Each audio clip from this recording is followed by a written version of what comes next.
ವರದಿ ಕೋಲಾರ ಟೈಮ್ಸ್ ಕನ್ನಡ ನ್ಯೂಸ್ಗೆ ಸ್ವಾಗತ. ರಾಜ್ಯದಲ್ಲಿ ಖಾಲಿ ಇರುವ ವೈದ್ಯರ ಹುದ್ದೆಗಳನ್ನು ಭರ್ತಿ ಮಾಡಲಾಗುವುದು. ಮುಖ್ಯಮಂತ್ರಿ ಸಿದ್ದರಾಮಯ್ಯರವರಿಂದ ಸುದ್ದಿಗೋಷ್ಠಿ.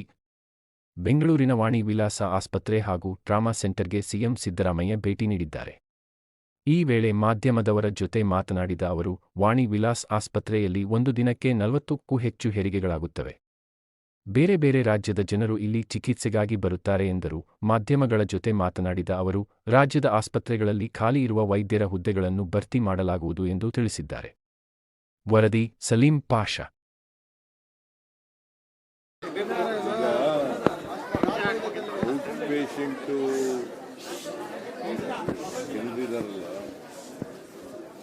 ಅವರು ಕ್ಯೂನಲ್ಲಿದ್ದರು, ಅಡ್ಮಿಷನ್ ಆಗಿದ್ರು. ಅವರೆಲ್ಲರಿಗೂ ಕೆಲವ್ರಿಗೆಲ್ಲ ಮಾತಾಡಿಸ್ದೆ.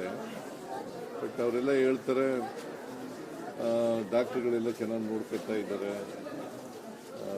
ನಮಗೆ ತೊಂದರೆ ಇಲ್ಲ, ಊಟ ಎಲ್ಲ ಚೆನ್ನಾಗಿ ಕೊಡ್ತಾ ಇದ್ದಾರೆ ಅಂತೆಲ್ಲ ಹೇಳ್ತಾರೆ. ಬಟ್ ನಾನು gastro enterology institute of gastroenterology ಅದು ಅಲ್ಲಿಗೆ ಹೋಗಿದ್ದೆ. ಆರ್ಗನ್ ಟ್ರಾನ್ಸ್ಪ್ಲಾಂಟೇಷನ್ ಇದೆಯಲ್ಲ, ಅದು ಲಿವರು ಈಗ ಹೊರಗಡೆ ಹೋದ್ರೆ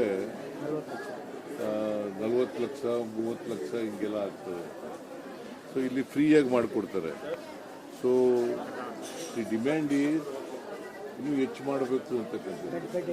ಈಗ 120 ಬೆಡ್ ಇದೆ, ಅದನ್ನು ಬೆಡ್ಡನ್ನು ಹೆಚ್ಚು ಮಾಡಬೇಕು ಅಂತಕ್ಕಂಥದ್ದು ಒಂದು ಪ್ರಪೋಸಲ್ ಇದೆ.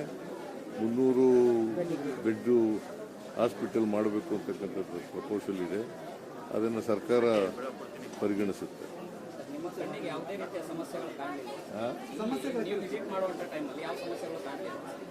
ಜನ ಏನು ಸಮಸ್ಯೆಗಳು ಹೇಳಲಿಲ್ಲ, ಎಲ್ಲ ಪೇಷಂಟ್ಗಳಿಗೆಲ್ಲ ಮಾತಾಡಿಸ್ತೇನೆ ನಾನು. ಸಮಸ್ಯೆಗಳು ಹೇಳಿದ್ರೆ ಕೂಡಲೇ ಅವರು ಕೆಲವರು ಮಾತ್ರ ಹೊರಗಡೆ ಇದ್ದವರು, ನಾವು ಒಂದಿಬ್ಬರು ಮಾತ್ರ ನಮಗೆ ಅಡ್ಮಿಷನ್ ಆಗಬೇಕು ಅಂತ ಹೇಳಿದ್ರು. ಅವ್ರಿಗೆ ಅಡ್ಮಿಷನ್ ಮಾಡ್ಕೊಳ್ಳಿ ಅಂತ ಹೇಳಿದ್ರು.